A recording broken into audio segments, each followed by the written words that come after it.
A very good morning to all my dear friends. I am Prashant Mavani. I hope you all are doing good. Today is 12th October 2020. Day is Monday. I'm sure you all have enjoyed your weekend. Dear friends, let's start today's discussion with this quote by John Keats. The excellency of every art is its intensity, capable of making all disagreeable evaporate. So in simple words, I can say that if you do something with full intensity, right, not only you will achieve excellence, but you will also, in the process, evaporate all those negative things, right? Those naysayers or those no's will vanish or evaporate. With this, dear friends, StudyIQ team has designed a smart course. This smart course is for Civil Services Examination. It covers your pre as well as mains examination till 16th October 2020. EMI offer is also available. To find out more about our smart course, to find out more about our EMI offer, all you have to do is download our mobile application. I'm sure you will press the like button once we are done with the discussion, or you may press it now as well. And I'm sure regular students, you do share lecture with other students. Please keep on sharing it on regular basis. Thank you very much in advance, and please don't forget to subscribe to our YouTube channel. Now, dear friends, we have 5 important articles on our table. The first one is manipulating minds. This one is about social media. So in USA's Congress is like Parliament of USA. So a report has been tabled, or a report came out, and that is saying that this big technology companies, they are they are indulging, or they are practicing this anti-competitive things, and most of them are US companies. And then as well we find that the Parliament of USA is saying that this big technological companies are anti-competitive in nature. This I have not gone through it yet, but there is this program on Netflix. The name is Social Dilemma. And this program is based on this thing that how social media companies are subverting human minds and society. Before social media, things were very simple. But these days, you need to do this. People are in a race to project their life. They try to show this thing that their life is beautiful, or their life is not just beautiful, but it is out of the world. Out of the world means something extraordinary is going on. Every time you see people are trying to project that they are happy, they are unique, they stand out. In reality, we all stand out. You don't have to do anything, right? You are different already. But the social media creates this thing, and the more picture we upload, I'm not saying you should not upload pictures. I'm not saying that you should not share. This is a beautiful thing. But the thing is, it should not get into your head. When you see someone else car, or someone else bungalow, or someone else watch, or someone else wedding, or whatever, right? It should not create a sense of emptiness inside you. But unfortunately, social media is creating this emptiness, and then we are trying to fill up this emptiness with more material things, and then how it goes. So big tech companies, they enjoy greater power over their users than any other commercial entity in recent history. We have not seen any sort of commercial entities or sector having this much control on our society as well as our behavior. These companies, or these apps, are this SNS, that is social networking site or social networking apps. They are highly influential, but they are least regulated, and this is one of the most dangerous thing. We are going to talk about it as we move on. So it all started with this marriage of technological evolution with psychological insights. On one side, research is going on. We are getting closer and closer to understand, or new insights come every year about our behavior, about how our mind works, what are various different compartments of our mind, and how we take decisions, and things that will stay with us for a longer period of time, things that we quickly forget. And we know so many things about ourselves now. And at the same time, we got this new technologies through which we can reach out to so many people. Information technological products were out. So this marriage of technology evolution with psychological insights has created this social networking sites, right? A few decades ago, I would say there was this hype, or there was not, this hype is not the right word. I would say this wave was around the world that we need to expand democracy, and equality was something that we were working on, fraternity. But these days, what we find is hyper nationalism, populism, and ethnic supremacism. This sort of things are getting stronger and stronger. And Generation Z was Generation Z, that's what they call. So all those youngsters, right? Birth took place in 2000 or after the year 2000. So they don't know about a world without social media. I know about the world without social media. And when I look back, then I find that it was beautiful. Generally, that's what happens, right? When we look back, we find that things were beautiful.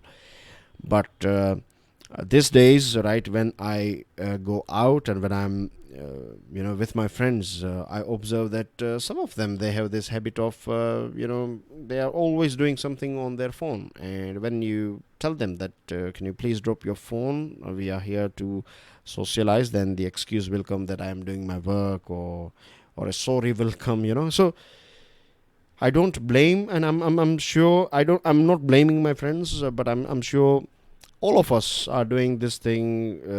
Many times those people who are not doing it outside, I observed that my mother was saying something to me, and I was on my screen, and then I realized, and then I quickly said sorry, and then I put my phone in my pocket. So sometimes every one of us is a victim of this bad habit. And it is the biggest loss is, and I would like to go a bit deeper into this topic because this is very important, right? The biggest loss at present is focus. Focus is one of the most important skill. We were talking about intensity, this quote of the day. You cannot achieve intensity without focus. And focus is something that is shattered every single day. Most of the people they don't know even how to focus. There was a time, if you see elderly people, they are very good at focus, because the thing is they are not prone to distraction, and their whole upbringing and everything, there were very limited things around them. So, and these days what we see is continuous notification, and I'm sure you will feel this thing that how many of you can genuinely, right, turn off your mobile phone? I don't think so many people. There are very few people. And when they turn off, right, they feel like something bad will happen, or what will happen if someone will be in emergency situation. The world was going on before us, it will go after us, right? So yes, I'm not saying that we should run away from our responsibilities, and if our friend or loved one is in a need, then of course we should be there. But if you think about that one day that will never happen in your life, some emergency call you have received in the past, that does not mean that you will get it every day, So I think we should, turn off our phone. And I mean turn off, not flight mode, right? I literally mean just to turn off, switch off for few hours maybe.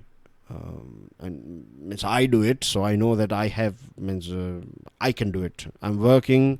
There's so many people with whom I'm working, but then as well, I don't do it in my working hours, of course, but after that I do switch off my phone, because I love to practice focus. I love to increase this skills, this human skills, which are very important. When you meet someone, within microseconds we can say whether that person is happy, not happy. Even on phone, right? If you talk with someone, then you can say that that person is happy or not. So these are human skills, and people are losing these skills, and that is going to be a very big loss for future generation. Arguably, the changes happened too fast for the governments to respond, but now we cannot have that excuse anymore. Back in 2018, a European Union General Data Protection Regulation was out, and this is one of the most up-to-date data rules and regulation, you can say, do's and don'ts for social media or social networking sites that we have. So for our country, India, we can go for it. We can have something similar to 2018 EU General Data Protection Regulation. This is known as GDPR.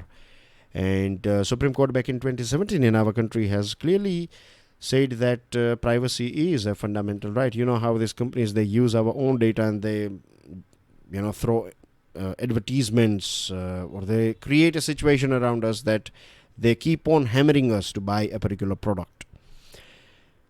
And the last point is that social media is also an information broadcaster like mainstream media. But the problem is that news channels, mainstream media is, controlled. It's regulated. It has to follow some rules. It has some responsibilities on it. But there is nothing like that on social media. So this is a clear mockery of competition. And indirectly, it is also, social media is also killing this normal media or mainstream media, because mainstream media is, it's not able to reach that many people. Because it has to, verify whether the information is right or, no, or wrong. But on social media, you have nothing like that. So we don't want to see this death of, or this slow death of mainstream. What we need to do is we need to regulate the social media. World needs to work on this. Moving on to next item, food for peace. Very important article. Nobel Peace Prize has been given to World Food Programme. WFP works under this big umbrella of United Nations. And the reason is because, WFP's contribution to combating hunger and conflict and disaster-struck sites. If you see countries like Yemen, Congo, Nigeria, South Sudan, Burkina Faso, then you find that few countries, even today, you find a war-like situation. And few countries out of it, you find that in past they were under war-like situation for a very long period of time. And all these things create this, displacement of people takes place, and so many people, they lose everything. Now they are trapped in this vicious cycle of poverty. In Syria alone, you find 4.6 million people. They survive on food aid. If you don't support them, then they will die in a few weeks' time. And not just in Syria, in our cities as well. In our country, India, we find that in big cities, there are so many people, right? They are supported by NGOs. NGOs, they provide them food and everything. And if these NGOs stop catering them, then I don't know what will happen with these people. And this is something that you find around the world. In some of the wealthiest cities as well, you find poor people and houseless people, homeless people. And I see it as a failure of management. The reason is the world produces enough food that we have enough fish, enough grains, enough pulses, enough wheat, and I can go on and on, enough fruits, vegetables, milk, etc. We can feed the whole world, right? Not a single person on this planet can sleep hungry. He or she can have 3 meals a day. And I'm talking about balanced meals. But for that, we have to work on the proper distribution of food. And that is something that is missing. Then various different countries, various different societies, you have various different situations. And because of that thing, those people who they have money, they can purchase meal. Even if, let's say, if 5 rupees or 10 rupees will go up, then most of the people, they would be okay. But there are many people in a city or in a country, they will not be able to afford milk if the price of milk will go 2 rupees, 3 rupees, 5 rupees, or maybe 10 rupees per liter. Then they have to cut down, and that will impact their nutrition. Lack of nutritional malnutrition will impact their kids' growth and everything, physical growth, mental growth. So that is going to leave that kid behind. in terms of physique, in terms of mental health. So that will impact that kid's earning ability in future. So you see, it will kickstart a vicious cycle. Back in 1949, Lord John Boyd Orr said, he was the first head of FAO, and he said that peace cannot be built on empty stomachs. He was also a Nobel laureate, and he said this thing. And I think somewhere we find this Lord John Boyd Orr's this saying in the decision taken by this Nobel committee by giving this award or this prestigious prize to World Food Programme. So what we need now, we need a stronger commitment and stronger support from big powers. Those countries having deep pockets, right? They need to support, they need to fund this type of institutions. WFP's funding gap is 4.1 billion. And see, remember, we have 10 years to go to achieve this Sustainable Development 2. Target number 2 is about achieving zero hunger by 2030. So on one side, we have to make sure that armed conflicts are over as quickly as possible. And on the other side, we have to work on controlling carbon emission, so that it does not impact our food production. This is a time for the world's big powers to strengthen the United Nations system, espousing fraternity, shunning militarism, greening economies, and resolving conflicts in the true spirit of the Peace Prize. Then we have pandemics and the collective consciousness. This article is written by Vivek Kajju, and Vivek Kajju is ex-diplomat, and he's talking about this COVID-19 as well as Spanish flu. Very interesting things about Spanish flu. Back in this Spanish flu was around in 1918 to 1920. So many people in our country, they got infected of Spanish flu because so many soldiers were part of this British army, and Indian soldiers I'm talking about, and they were deployed in different parts of Europe, and then they came back, and then they brought this infection with them, and then so many people were infected by it. But the sad thing is that we don't find that many evidence, or when I say evidence, I'm talking about we don't find that much discussion on this Spanish flu in our country. If we go through our textbooks or other books, then we find hardly means there are a few writers, they have mentioned it, but they have not covered it as much as it should have been. The writer's grandfather, his name is Kailash Nath Kajju. So he wrote his autobiography, and in his autobiography he said that it swept the whole country like wildfire, and the number of persons who suffered from the disease must have exceeded crores, right? He said that it was estimated that at that point of time, it was estimated that 6 million people died out of this influenza, which is Spanish flu. If you go through, this is as per the writer, this is the only source that he has found in which he finds this figure of 6 million. Other sources, they have just here and there mentioned it, like because things like Anti-Rowlatt Act, Jallianwala Bagh, Non-Cooperation Movement, these were big things that were going on. So these items took a much larger share or portion of newspapers and media prints compared to this Spanish flu. So this is one of the main reasons why it was not covered that much, and it was not taken that seriously, and there was no data about it. And many people now believe that 17 million people in our country died. That is 5% of Indian population was wiped out because of this Spanish flu, but it is not part of our consciousness because of the things that I just said. If you go through Jawaharlal Nehru's biography, then as well you will find that he talks about this great influenza, but is very quick about it. And here we are not blaming Jawaharlal Nehru or any one particular person, but it happened in the rest of the world as well. It was only back in 1990s people started, like epidemiologists and medical historians, they started taking it a bit seriously. So about COVID-19, we don't know, right? COVID-19, I think, will be remembered more about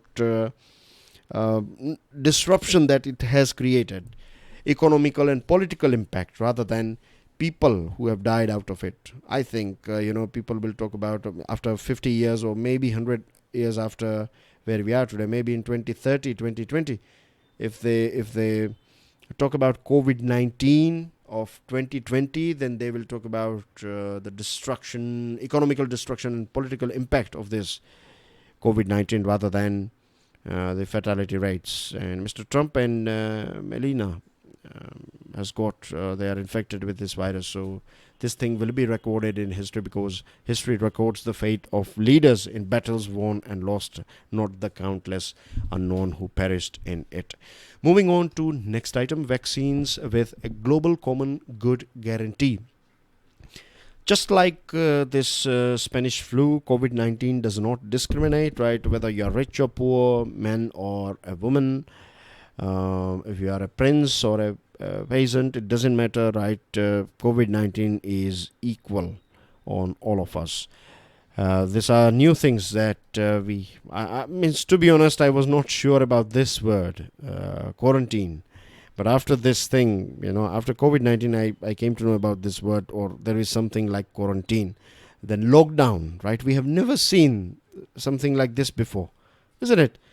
Who could have imagined that Indian railways will stop running?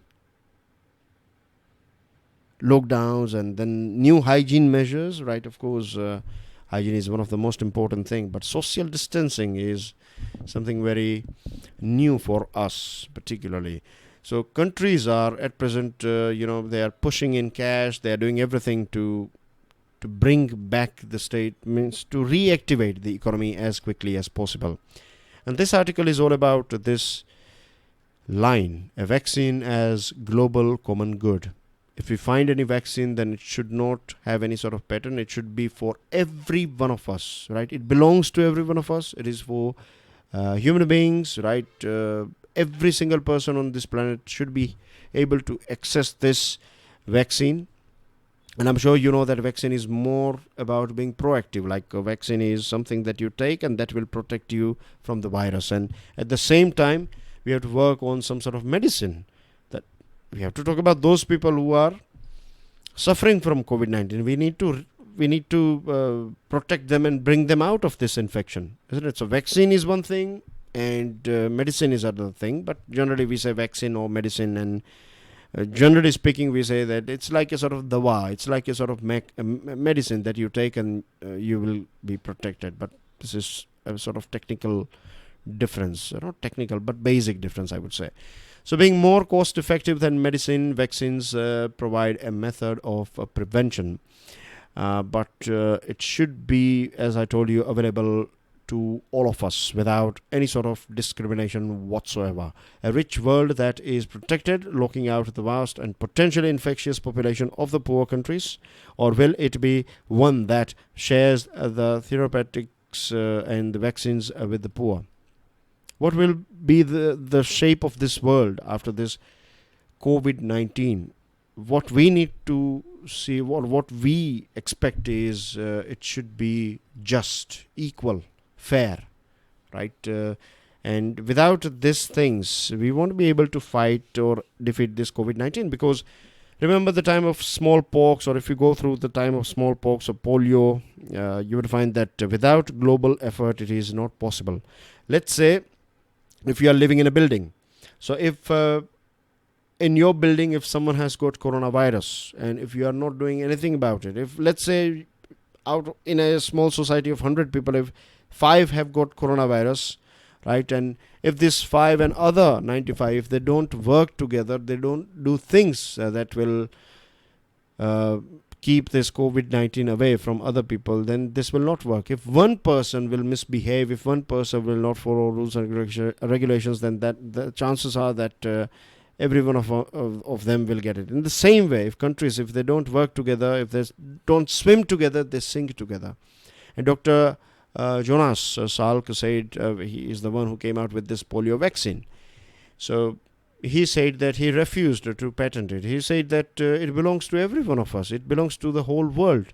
He asked this question: how could you patent the sun? Of course not. In the same way, you cannot patent this sort of vaccines. And already many Nobel laureates and global personalities have signed an appeal to declare the COVID-19 vaccine as a global common good. Moving on to last item of the day, ending conflict in Caucasus. So we are talking about Armenia and Azerbaijan. So where are these countries? So this is Azerbaijan and this is Armenia, and this portion is what we called it Nagorno-Karabakh.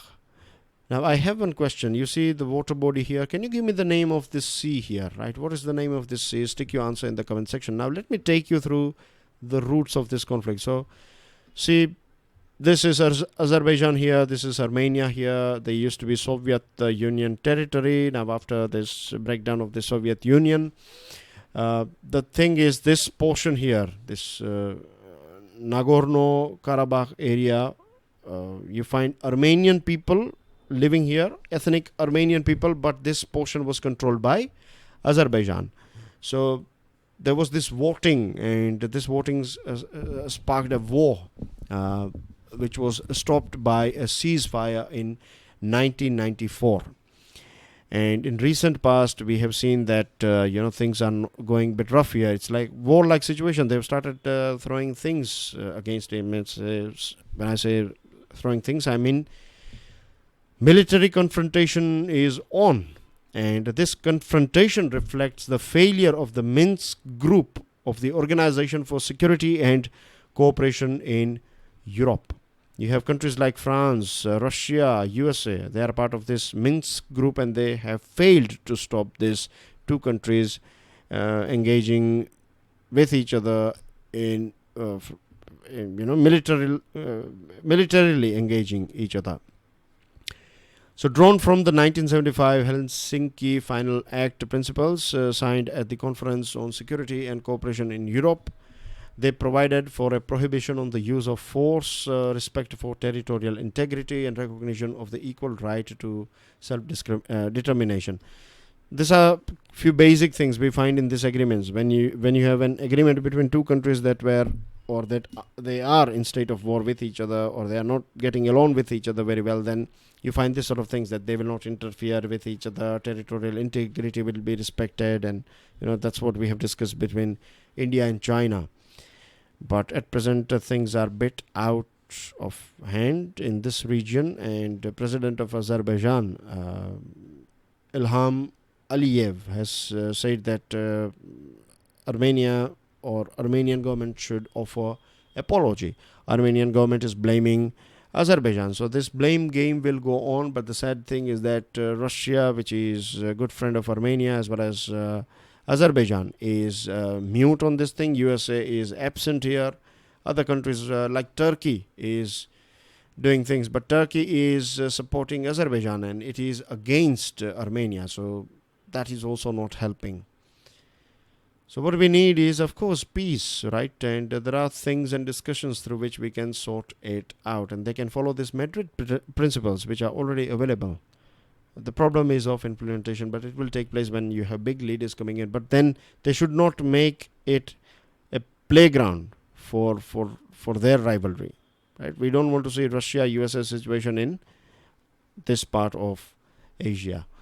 That's everything from my side. These are a few news items. The PDF is available. Download the PDF and go through these news items. And I will see you with daily financial news analysis. Thank you very much for watching this video. God bless you all. Jai Hind.